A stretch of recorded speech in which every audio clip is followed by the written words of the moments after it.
जाने लगी है जानवे। हाँ भाई हुरिया, ससुराल में ज्यादा रोब तो नहीं झाड़ती? अरे दादी कहाँ, वहाँ तो पहले एक फन्ने खान मौजूद है, उनके सामने कहाँ किसी की चलती है। बुरी बात, सास के बारे में ऐसे नहीं कहते। अरे दादी, मैंने तो अभी तक उनका नाम भी नहीं लिया। आप समझ गई, इसका मतलब मैं ठीक ही कह रही थी। सही तो तुम कह रही थी भाई। है ना, मैं भी यही कह रही हूँ। हुरिया, बेटा असद आया तुम्हें लेने के लिए। अब असद वो क्यों लेने आ गए मुझे? मैंने तो उनसे कहा था कि मैं 2 दिन यहीं रुकने वाली हूँ। अब माँ के साथ सवाल जवाब मत करो, खुद जाके पूछ लो, जाओ। जी। आओ। अरे बेटा बैठो ना, कब से खड़े हो? मैं चाय लेकर आती हूँ। और हाँ, खाना खाए बगैर नहीं जाने दूंगी। नहीं आंटी, उसकी कोई जरूरत नहीं है, मैं बस सूर्या को लेने के लिए आया हूँ। मगर मैंने तो आपसे कहा था कि मैं 2 दिन यहीं रुकूंगी। हाँ तुमने कहा तो था, लेकिन एक्चुअली मामू और उनकी फैमिली कल अमेरिका जा रहे हैं, तो मामा ने अर्जेंटली एक डिनर रख लिया उनके लिए। और आंटी मामा का कहना है कि हुरिया का घर पे होना बहुत जरूरी है। ठीक है, मैं बैग लेके आती हूँ। हाँ ठीक है, मैं गाड़ी में तुम्हारा वेट कर रहा हूँ।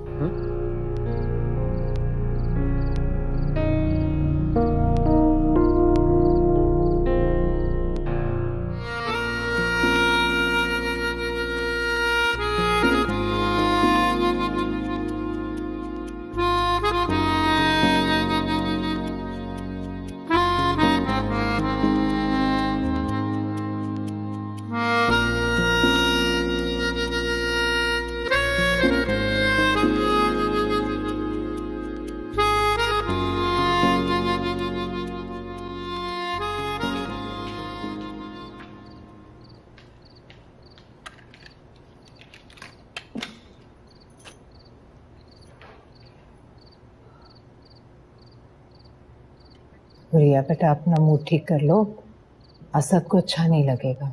कोई बात नहीं, फिर आ जाना। मुझे यकीन है जब मैं अगली दफा आऊंगी तो तब भी ऐसा ही होगा। मैंने तुमसे पूछा था कि तुम असद के साथ खुश तो हो ना? खुश हूँ अम्मी, पर आपको तो पता है मेरी खुशियाँ मुख्तसर सी होती। अल्लाह ना करे, कैसी बातें कर रही हो? क्या हुआ है? अम्मी कुछ चीजें बज़ाहिर मामूली सी लगती है, लेकिन उनका असर बहुत गहरा होता है। और असद की मामा काफी सख्त खातून है और उनका होल भी बहुत है असद पर। अच्छा खैर, मैं चलती हूँ, खुदा हाफिज।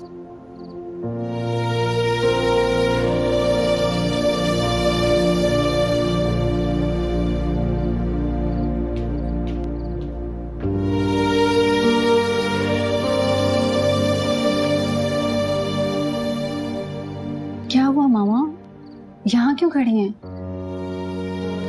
हुरिया गई है, असद लेने आया था, कह रहा था शायद घर में कोई दावत है। आप उदास हो गई हैं ना?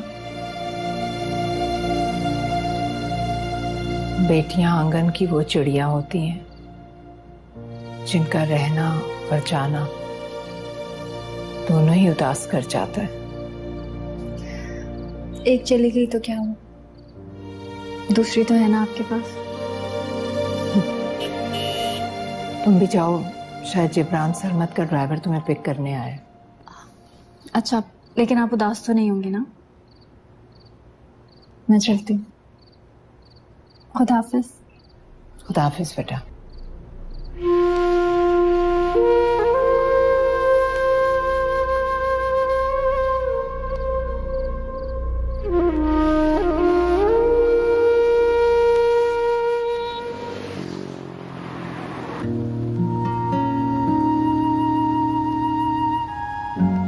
ये हम रेस्टोरेंट तो नहीं जा रहे हैं? जी मैडम, अभी हम साहब के शोरूम जा रहे हैं। मैंने कहा था कि आपको लेकर वहां हूँ, फिर वो आप साथ जाएंगे रेस्टोरेंट। अच्छा।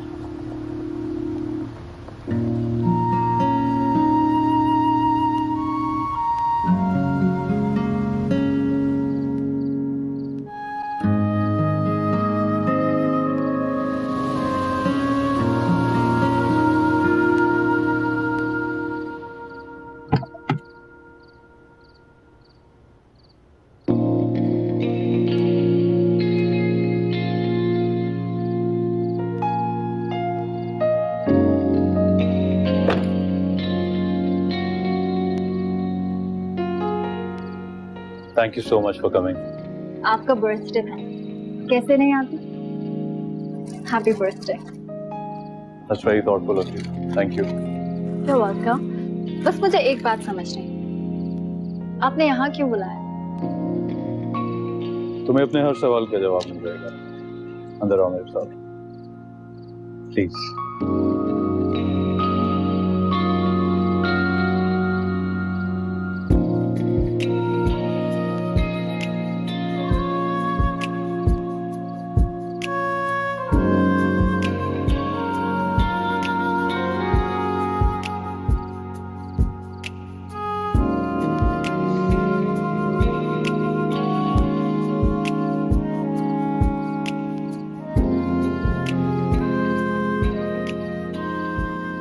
कैसी लगी अपने ख्वाब की ताबीर? It's unbelievable।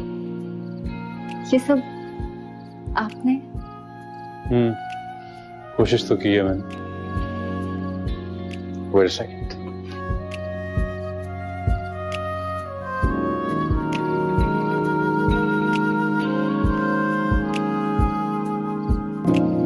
This is for you।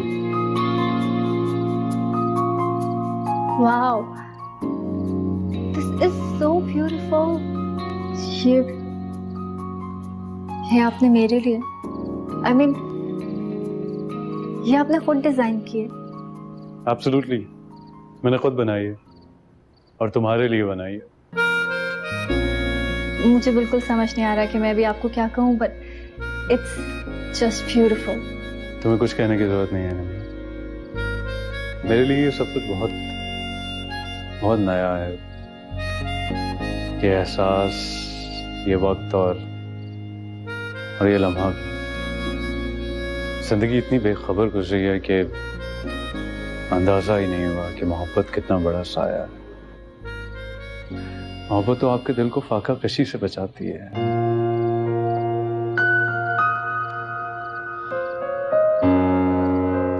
जिंदगी बस भागते ही गुजर गई, इतनी रफ्तार के साथ के मेरे इर्द गिर्द सब कुछ एक हेज था और मुझे इस चीज का अंदाजा ही नहीं हुआ कि तेज चलने वाला दूसरों से शायद आगे तो निकल जाता है लेकिन मंजिल तक कभी नहीं पहुंच पाता। मोहब्बत तो वो रास्ता है जिब्रान, जिसमें हर कदम मंजिल पर ही पड़ता है।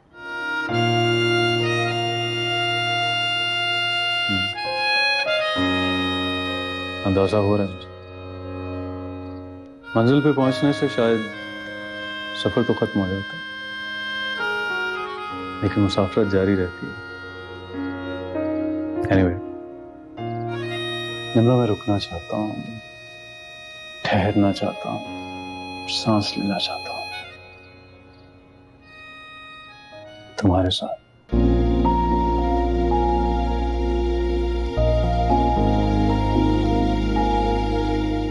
I don't know how to continue, but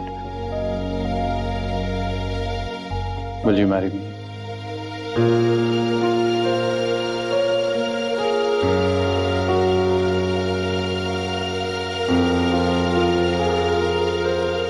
Jibran, तुम्हें कोई एतराज तो नहीं है? of course not।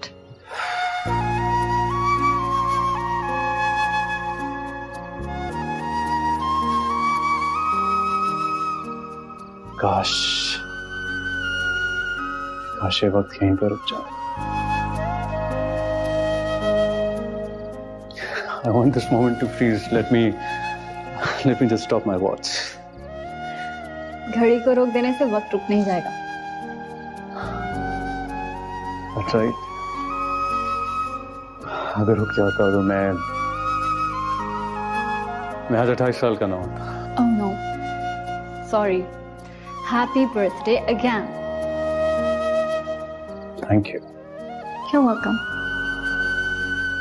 It couldn't have been better। अच्छा, इस पे बैठो तो सही। हाँ।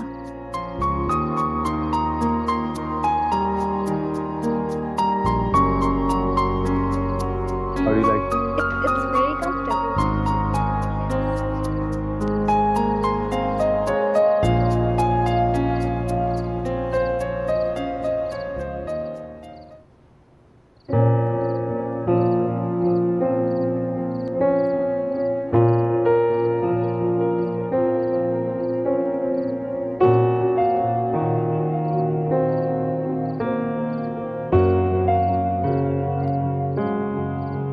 दादी आप जाग रही हैं अभी तक? हाँ, ये देखने के लिए कि अब तुम रोज इंतजार करवाने लगे। हफ्ते में 2-3 दफा डिनर के वक्त घर पे मौजूद नहीं होती। खुश मिजाजी खुश लिबासी दोनों पड़ गई। अपनी सालगिरह तो अरसा हुआ मनानी छोड़ दी और आज दादी का प्यार भी नहीं लिया।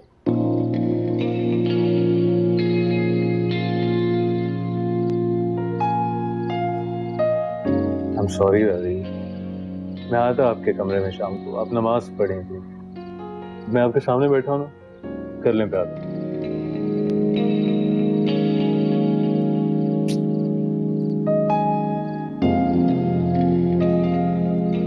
तुम्हारी आंखें तो कुछ और ही बता रही। अब ये पहेलियां कब तक बुझाओगे? बताओ क्या बात है?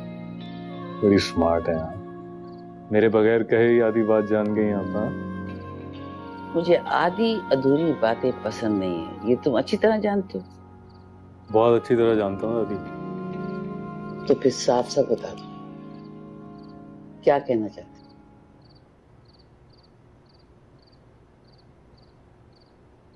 दादी मैं निम्रा को पसंद करता हूँ और उससे शादी करना चाहता हूँ। इसलिए मैं चाहता हूँ कि आप उसके घर मेरा रिश्ता लेके जाएं।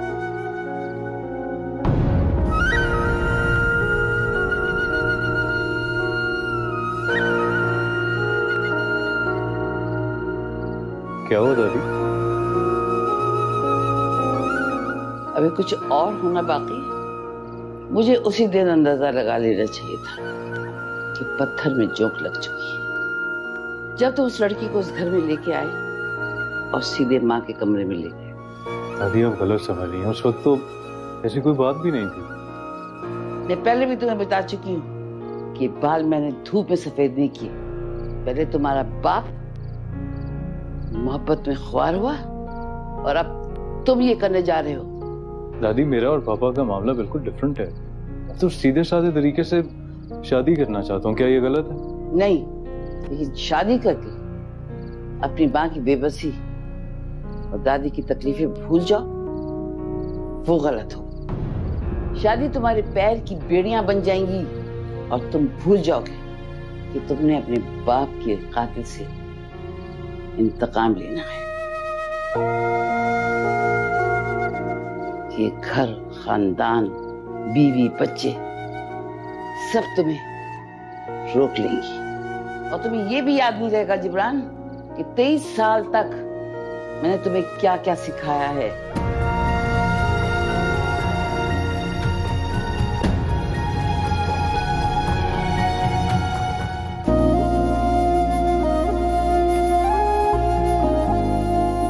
मेरे लिए ये सब कुछ बहुत बहुत नया है। ये एहसास, ये वक्त और ये लम्हा। जिंदगी इतनी बेखबर गुजरी है कि अंदाजा ही नहीं हुआ कि मोहब्बत कितना बड़ा साया है। निम्रा मैं रुकना चाहता हूँ, ठहरना चाहता हूँ, सांस लेना चाहता हूँ तुम्हारे साथ। I don't know how to continue, but will you marry me?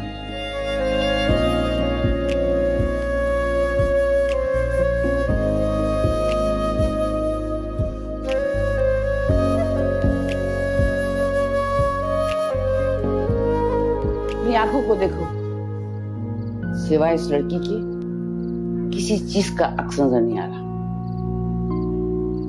तुम्हारे अंदर इंतकाम की आग भी सर्द हो गई है। दादी जिस बच्चे का सारा बचपन यतीमी और माँ की शफकत के बगैर गुजरा, अकेलापन और दादी की महरूमी उसके साथ रही हो, तो आपको लगता है कि क्या वो अपने बाप के कातिल को भूल सकता है? तो फिर तुम कैसे भूल गए अपनी बेबस माँ और बूढ़ी दादी की तकलीफों को नजरअंदाज करके अपनी नई दुनिया बसाने चले हो? जी दादी, क्योंकि मैं चाहता हूं कि मैं अपने आप को, आपको और मामा को माजी के दर्दनाक अंधेरों और तकलीफों से निकालूं। कितने सालों से ये घर तकलीफ में, अंधेरे में और खामोशी में डूबा हुआ है। दादी, मैं चाहता हूं इस घर में कोई खुशियां आए। मैं तंग आ गया। आपने देखा निम्रा के नाम पे मामा के चेहरे पे कैसी खुशी आ जाती है। जब वो पहली दफा इस घर में आई थी तो मामा अपनी तकलीफ भूल के उससे बातों में लग गई थी। मैं अपने पापा को खो चुका हूं दादी, मैं अपनी मामा को खोना नहीं चाहता और मुझे लगता है कि निम्रा के आने के बाद उनकी कंडीशन में बेहतरी आएगी। वाह जिब्रान, तुम अपनी मोहब्बत को मसरत में लपेट कर पेश कर रहे हो। तुम उस लड़की से शादी करना चाहते हो ना, तो जाओ कर लो शादी, लेकिन मैं उस लड़की के घर रिश्ता लेकर नहीं जाऊंगी। क्यों दादी? मेरी तो सारी खुशियों का ताल्लुक आपसे जुड़ा है दादी। जो खुशियां इंतकाम की आग को सर्द कर दे, ऐसी खुशियों को मैं नहीं मानती।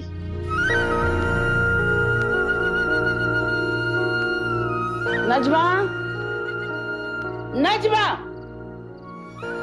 जी बेगम साहब। सारा खाना फ्रिज में रख दो और केक भी, क्योंकि मेरे पोते को ना दादी का प्यार समझ आता है और ना ही इंतजार।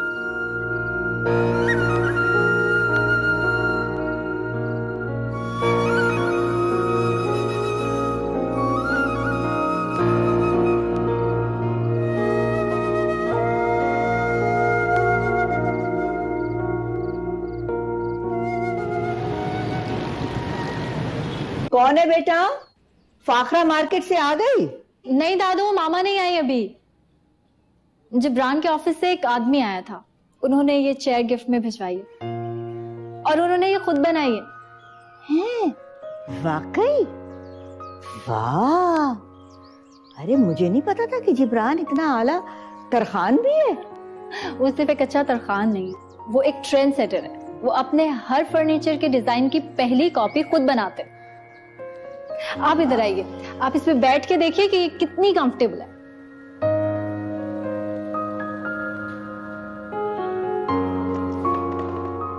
It's very comfortable. बैठिए बैठिए, अब देखें।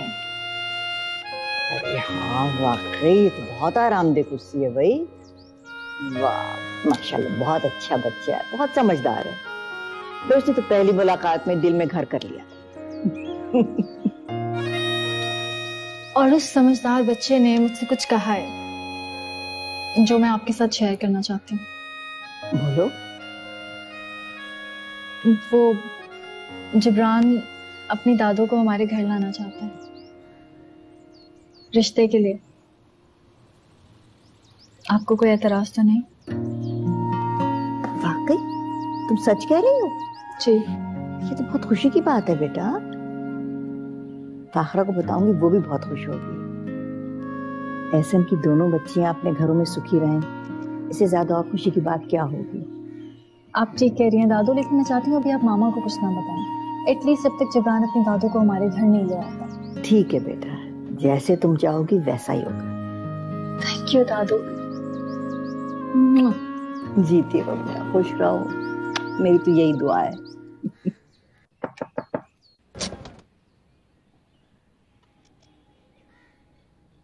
नाश्ता क्यों नहीं करी आप? तुम्हें से क्या? अच्छा, यानी अब आप भूखा रहकर अपनी नाराजगी का इजहार करेंगे। तुम अब बड़े हो गए हो, अपने मर्जी के मालिक हो। तुम्हें मेरी नाराजगी की परवाह नहीं चाहिए। दादी, आप जानती हैं कि ऐसा कुछ भी नहीं। आपने मुझे मामा से बढ़ के प्यार किया है, मेरी परवरिश की है आपने। ये कैसे हो सकता है कि मैं आपके बगैर निम्रा के घर रिश्ता लेके चला जाऊं? तो ना कर दो। मेरा फैसला आज भी वही है जो कल रात था।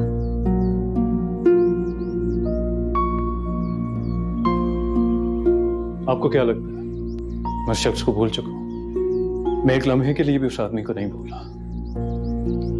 हर दूसरे दिन मैं उसके ऑफिस के बाहर खड़ा रहता हूं।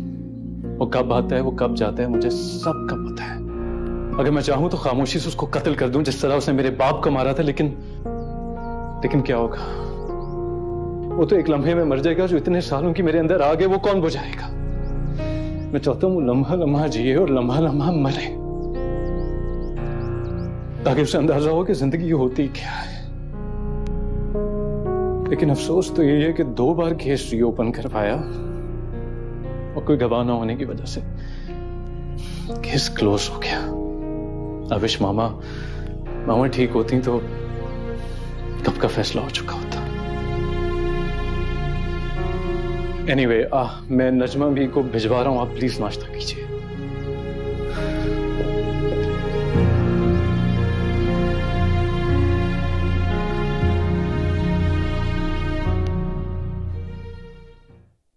अस्सलाम वालेकुम मामा। अस्सलाम वालेकुम मामा। वालेकुम अस्सलाम। आपने बुलाया था मामा? हाँ, आओ बैठो।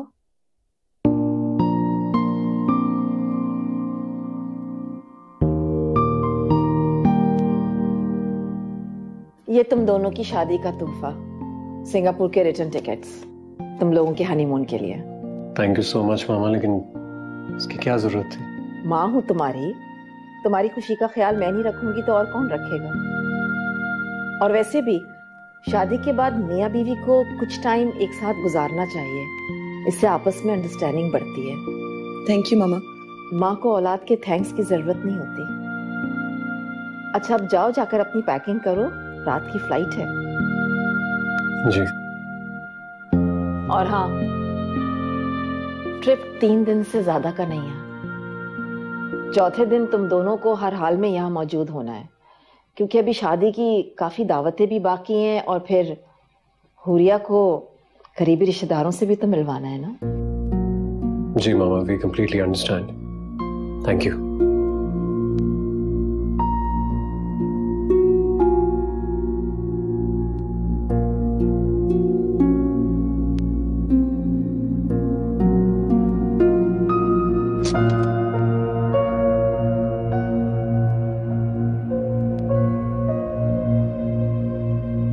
सिर्फ 3 दिन, कम से कम 1 हफ्ता तो होना चाहिए था। मैं तो कभी शहर से बाहर भी नहीं गई और अब मौका मिला भी तो सिर्फ 3 दिन का। देखो, तुम्हें तो खुश होना चाहिए।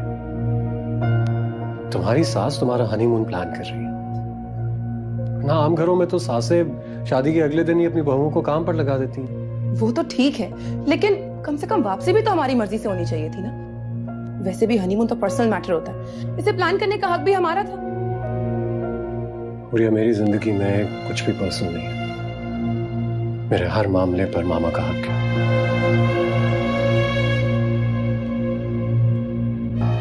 क्या मतलब है इस बात का? अगर मामा की राय सब कुछ थी तो आपकी लाइफ में मेरी जगह कहाँ है? देखो हुरिया, तुम्हारी जगह है, तुम्हारी अहमियत है मेरी लाइफ में। नहीं, एक्चुअली ये फैसला भी तो मामा का था कि आपकी शादी मुझसे हो जाए। हाँ, तो इसमें बुराई क्या है? बात बुराई की नहीं, उनके मिजाज की है। उनका अंदाज हमेशा ऑर्डर देने वाला होता है। अब इस टूर को ही ले लेना। जगह उन्होंने डिसाइड की, डेज उन्होंने सेलेक्ट किए, यहाँ तक कि वापसी कब होगी ये भी उन्होंने बता दिया। आपको उलझन नहीं होती?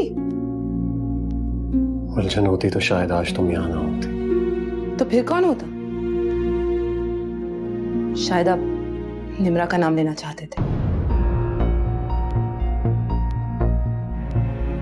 वो हरगिज़ ना होती। मामा ने मुझे हुक्म ही नहीं बल्कि धमकी दी थी कि अगर मैंने तुमसे शादी ना की तो वो खुदकुशी कर लेंगी। और अगर उस दिन मामा के कमरे में जाने में मुझे जरा सी भी देर हो जाती तो वो सारी गोलियां खा चुकी होती। क्या मामा अपने फैसलों पर इतनी सख्त है? कह सकते हैं, लेकिन देखो, तुम्हें तस्वीर का दूसरा रुख देखना चाहिए। ये जगह तुम्हारा ही मुकद्दर है, तो तुम्हारी जगह कोई और कैसे आ सकता है? और प्लीज मेरी तुमसे एक रिक्वेस्ट है, तुम एक ही सवाल मुख्तलिफ तरीकों से करना छोड़ दो। इस तरह मेरा और तुम्हारा रिश्ता कमजोर होगा। तुम्हें मुझ पर एतबार होना चाहिए। I'm really sorry, मैं कोशिश तो कर रही हूँ। It's okay. तुम एक काम करो, तुम तैयारी शुरू करो, हमारे पास वक्त बहुत कम है, आज रात की तो फ्लाइट है। पैकिंग में भी टाइम लग जाएगा, जो चीजें नहीं होंगी वो मुझे बताना, हम जाकर खरीद लेंगे। लेकिन असद, अम्मी और दादी से मिले बगैर चली जाऊं? अरे बाबा, दैट्स नॉट पॉसिबल ना। मैंने कहा हमारे पास वक्त कम है। हम एक काम करेंगे ना, उनके लिए वहां से शॉपिंग कर लेंगे और वापस आते ही उनसे मिलेंगे, इस तरह वो भी खुश हो जाएंगे। चेंज कर रहा हूँ, तुम तैयारी शुरू करो।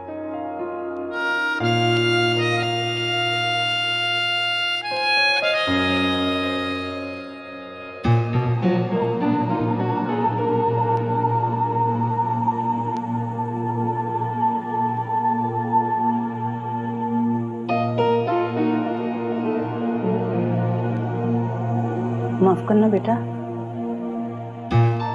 मिर्जा साहब ने किसी से भी मिलने को मना किया है, उनकी तबीयत ठीक नहीं है। आप मुझे उनके पास ले चले, मुझे यकीन है मुझसे मिलकर उनकी तबीयत ठीक हो जाएगी। बेटा मुझे इसकी इजाजत नहीं है, आप फिर किसी वक्त आ जाइएगा। आपने उन्हें सिर्फ मेरा नाम बताया, अब आप उनको जाके मेरा हवाला था, मुझे यकीन है मुझसे जरूर मिलेंगे। आप उनसे कहें कि मैं निम्रा का कजन हूँ और उनको निम्रा से मिलवा सकता हूँ। अच्छा ये बात है, तो आइए आइए। चलिए।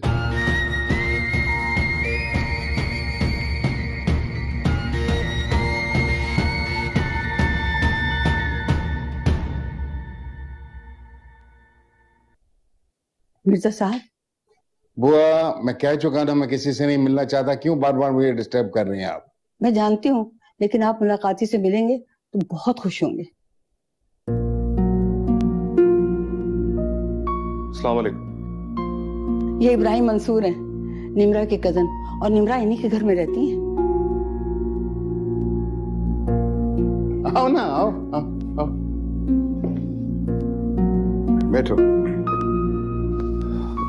मुझे बुआ ने बताया कि आपकी तबीयत कुछ ठीक नहीं। अरे बस तबीयत का क्या है, ऐसे होता रहता है। बस मैं भी आपका ज्यादा वक्त नहीं लूंगा, बस मैं तो आपसे ये कहने आया था कि मैं निम्रा को आपसे मिलवाने और उसे आपके पास लाने में आपकी बहुत मदद कर सकता हूँ। क्या तुम सच कह रहे हो बेटा?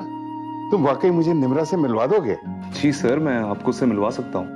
बल्कि मुझे तो ये जान के बहुत ही अफसोस हुआ कि आप 20 साल बाद उससे मिलने आए और निम्रा ने आपसे मिलने से और किसी भी किस्म का ताल्लुक रखने से साफ इनकार कर दिया।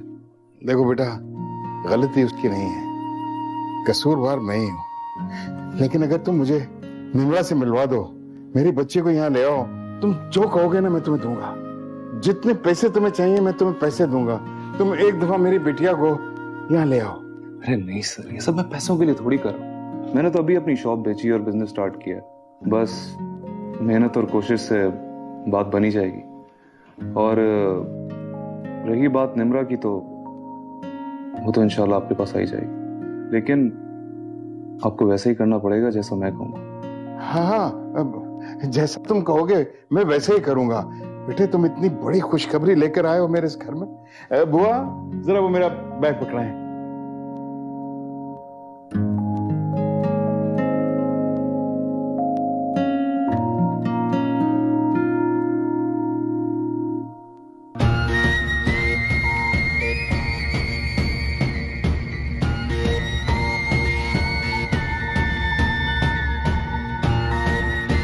तुम अब इतनी बड़ी खुशखबरी लेकर आए हो मेरे घर, मैं तुम्हें खाली हाथ तो जाने नहीं दूंगा। हाँ, ये लो बेटा। अरे नहीं सर, आप ये क्या कर रहे हैं? मैं आपसे चेक नहीं ले सकता, आप मेरे लिए बहुत ही काबिल एहतराम है। नहीं नहीं बेटे, ये लेना पड़ेगा, ये तुम्हारे लिए। इतनी बड़ी उम्मीद लेकर आए हो उस घर के अंदर और मैं तुमको ऐसे ही इधर से चलता करूं? हैं? ये लो बुआ।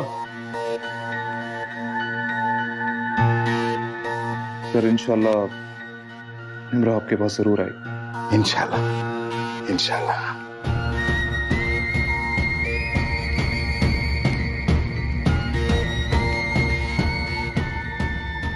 मैं सोच भी नहीं सकता था कि दादी को मेरी शादी बेहतर आ सकती। वैसा क्यों समझती हैं कि मैं अपनी दुनिया बसाकर उनकी और मामा की सारी तकलीफों को भूल जाऊंगा? पहले असद और अब मैं। निम्रा को तो वाकई लगेगा कि पाकिस्तान बेवफा लोगों का मुल्क है। यहाँ के लोग वादा करके मुकर जाते हैं, वो कभी समझ नहीं पाएगी कि मसलहत भी कभी मोहब्बत का रास्ता रोक देती है। अगर मुझे निम्रा का हाथ मांगना है तो अकेले ही उसके घर जाना पड़ेगा, और अगर दादी की बात मानता हूं तो निम्रा मेरी जिंदगी से चली जाएगी।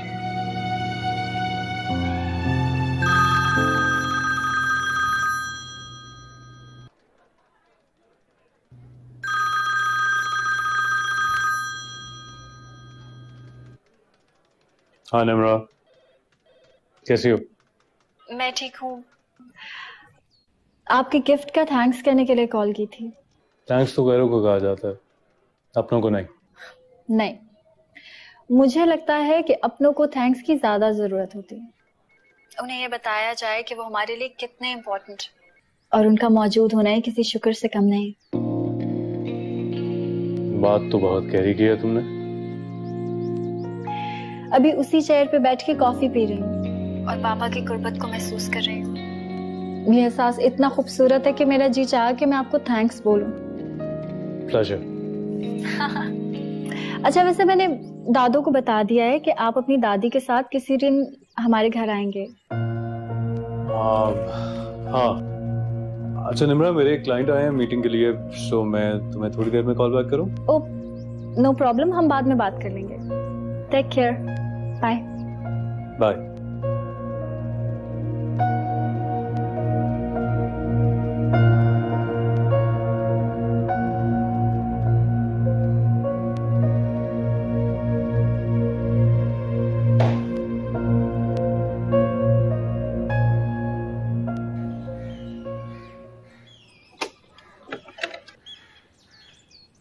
अस्सलामुअलैकुम।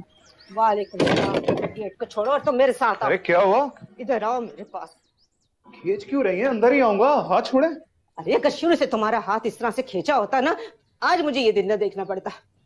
तुमने तो जैसे कसम खा ली है कि अपने बाप के सामने अपनी माँ को लाजमी नीचा दिखाओगे। ऐसा क्या कर दिया है मैंने जो आप मुझ पे इतना नाराज हो रही हैं? मैं तो सिर्फ नाराज हो रही हूँ। तुम्हारा बाप तो तुम्हें घर से बाहर निकाल देगा। सर ये तो बताओ, तारिक रोड वाली दुकान के कागजात कहाँ हैं? वो तो ये बात थी, आपने तो मुझे डरा ही दिया जैसे पता नहीं क्या हो गया। वो दुकान तो बेच दी है मैंने, राशिद को पैसे दिए बिजनेस के लिए। या मेरे खुदाया, इब्राहिम, ये तुमने क्या किया है? इतनी अच्छी चलती हुई दुकान तुमने बेच दी है। तुम्हारे अब्बू को मैं क्या जवाब दूंगी? वो 4 दुकानों के सिर्फ हम ही मालिक नहीं है, तुम्हारी चाची और तुम्हारी दादी भी उसकी हिस्सेदार है, जिसमें से अपने हिस्से की तो 2 दुकानों से तुम हाथ धो बैठे हो। अरे तो आप इतना मातम क्यों बना रही हैं? कोई इतना बड़ा नुकसान तो नहीं कर दिया मैंने, बिजनेस में लगा है तो बिजनेस स्टार्ट हुआ है, अभी प्रॉफिट आएगा। किसी एक नहीं 10 दुकानें बना दूंगा मैं आपको। शेख चिल्ली के ख्वाब, ये बातें तुम पहले भी कर चुके हो। ख्वाब नहीं, हकीकत। ये देखें चेक, इतनी बड़ी रकम तो आपने ख्वाब में भी नहीं देखी होगी। ये चेक कहाँ से आया? लॉटरी निकल आई है मेरी, अभी तो शुरुआत है, अब देखें कितने चेक्स आते हैं मेरी जेब। इब्राहिम, पहेलियां मत पूछवाओ, सच सच बताओ, तुम्हारे पास इतनी बड़ी रकम आई कहां से? ना चोरी की है ना डाका डाला, सही वक्त पे दिमाग का सही इस्तेमाल किया है। बाकी तफसीलें बाद में। आप मुझे अच्छी सी चाय बना के दे दें। और हाँ, वो फाकरा चाची का फोन आया था, वो 10 मिनट में आने वाली, आपको उनके साथ हुरिया के घर पे जाना।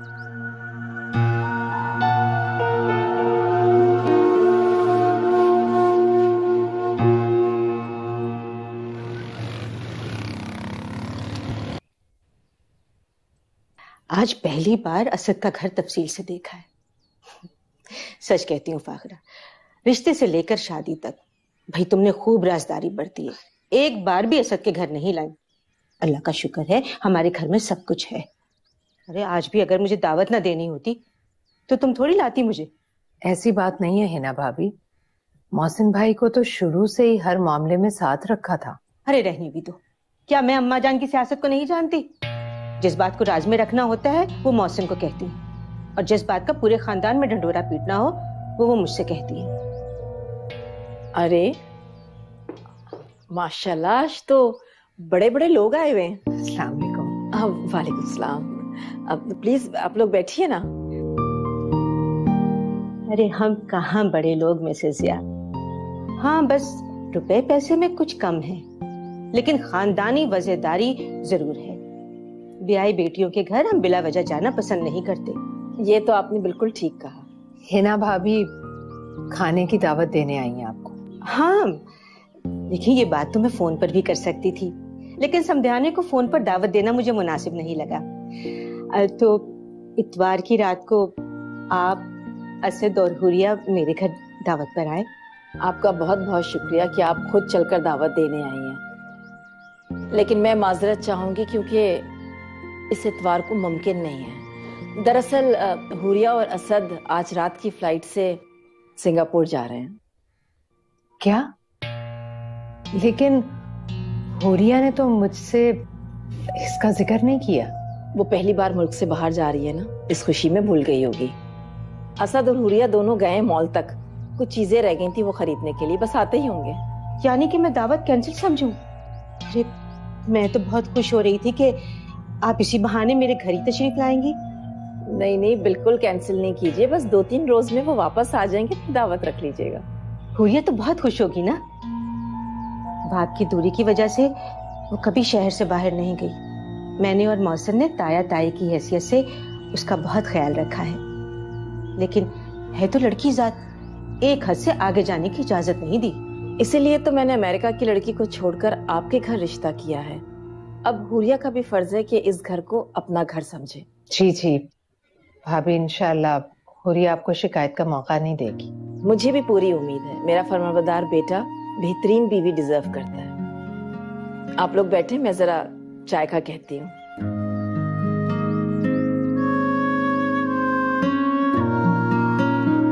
नाज़मा। बेगम साहबा। हाँ बोलो। चाय लाऊं आपके लिए? नहीं, आज फरीदा का डॉक्टर से अपॉइंटमेंट है। तुम जिब्रान को फोन करो और उससे कहो कि वक्त पर आ जाए। छोटा मुंह बड़ी बात बेगम साहबा, अगर आप कहेंगी तो जिब्रान बाबा अपनी ख्वाहिश छोड़ देंगे। क्या आपको ऐसा नहीं लगता कि अब इस घर में वाकई खुशियां आ जानी चाहिए? क्या मैंने तुम्हें इजाजत दी है कि तुम इस घर के मामलात में बोलो? गलती हो गई बेगम साहबा, माफ कर दें। जिब्रान एक कमजोर और मुरझाया हुआ पौधा था, जिसे सेंचते सेंचते मेरे हाथों में छाले पड़ गए। अब जब वो एक तनावर दरख्त बन गया है, तो ऐसे मजबूत सहारे को मैं किसी और को लेने दूंगी? हरगिज नहीं, कभी नहीं। जाओ यहाँ से।